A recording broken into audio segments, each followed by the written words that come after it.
For you, as someone who, has directed a huge number of shows and has been doing a lot of what you do, what makes the best type of collaborative thinking actor? What makes the best type of actor for approaching any text where you're not just, stand on A1, move to B1, say your line, lift your left arm and walk off stage? What makes the best type of actor for that type of thing? Insatiable curiosity, insatiable hunger for the truth.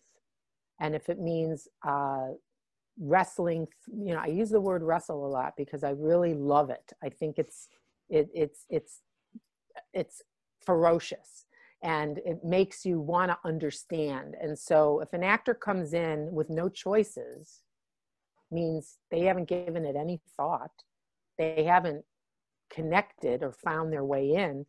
I don't have the time to tell you every single moment and what it means.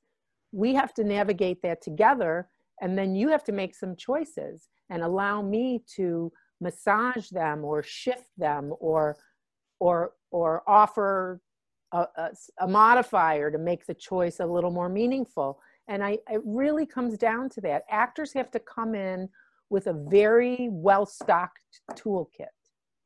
And in that kit is their craft, is their technique, is their breathing, is their physical abilities, is all of the stuff that you expect.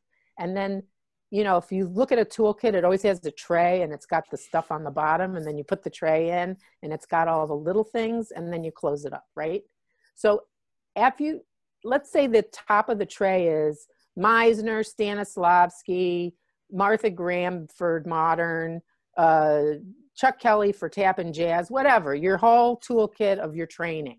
And you take that out, and underneath it is this pulsating blob of curiosity that you have to go in and pull out and use any moment that you can make a connection to a situation that you find yourself in as a character.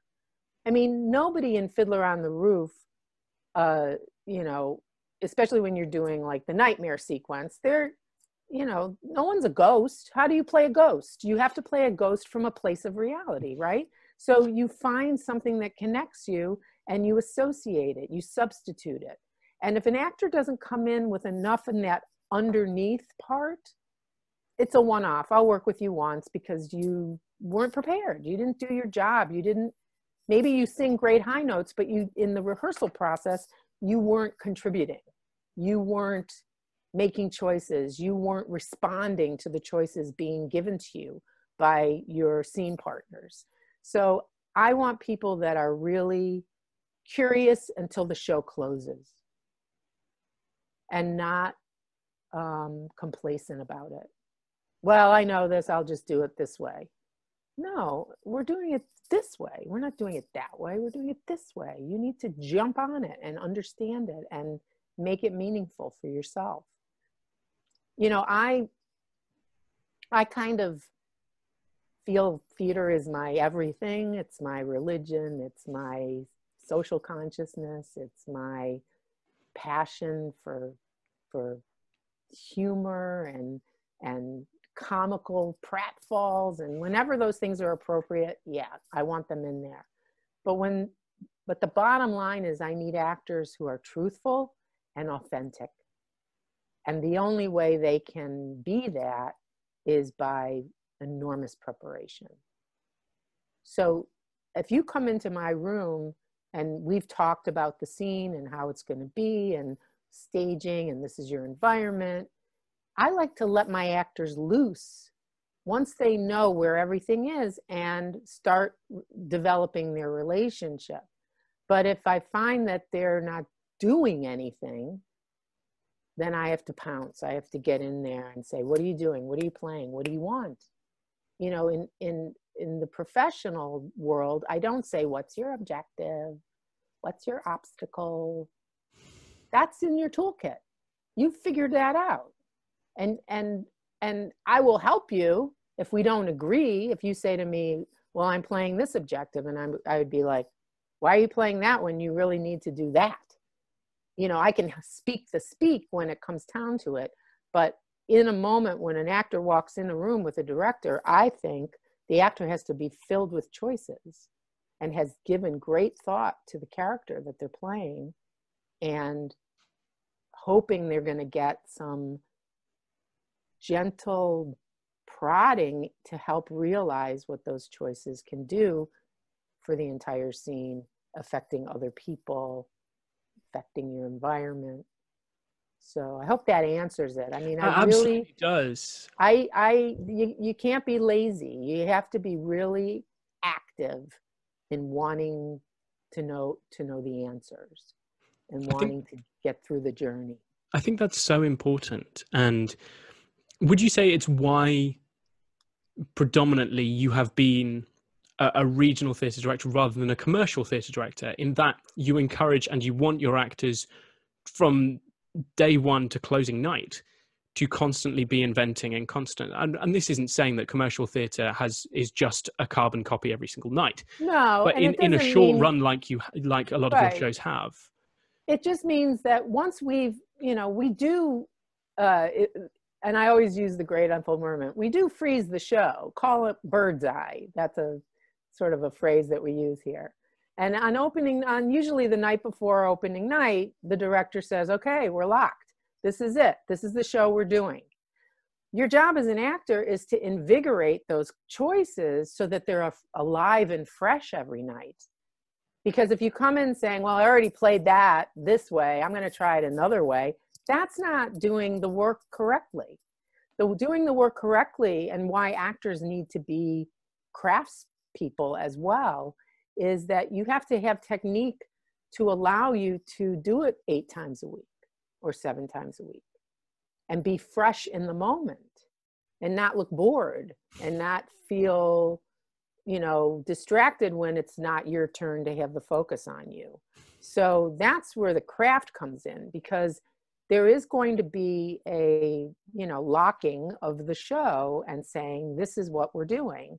That means when this character is fighting with this character, they don't change the fight choreography. They do what we rehearsed. Otherwise, somebody could get hurt. Yeah. Same with choreography. If you're not on your stage right number 6 and you end up on that 4 that night, someone else is on 4 and you just bumped into somebody. So you've got to be technical, but you also have to be living in the moment and fresh. And that's the challenge.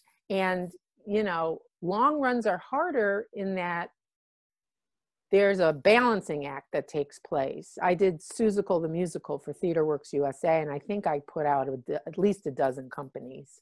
Oh, wow. We would do one in the fall and one in the spring. And I stayed on as much as I could, being the remounter of my show. And eventually, I had to turn over the reins to other people who were going to maintain the show for me. And how I approach that is that it's a physical score. You're going to learn the physical score the same way you learn the musical score and the words. So learn this choreography, learn it because it's fast and busy and dangerous if you're not on the right number. And then once you've learned it, sort of by the numbers, then you can start to put more of you into it. So I think, the difference is that if you're replacing somebody, I don't believe they want a carbon copy of what the performance was. Again, break a ledge.